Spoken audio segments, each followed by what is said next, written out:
juga perkara yang membatalkan dari terbit fajar sehingga maghrib. Nawaitu sauma godin an adadi fardi ramadana azizis sanati lillahi ta'ala.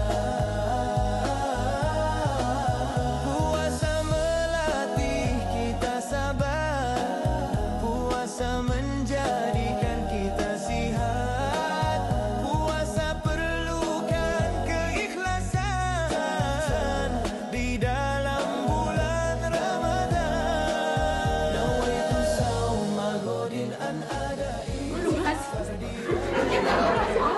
Jadi Al-Jauhar.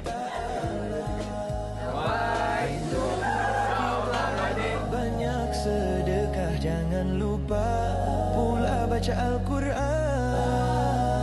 juga berzikir dan berdoa dan berselawat ke atas Nabi.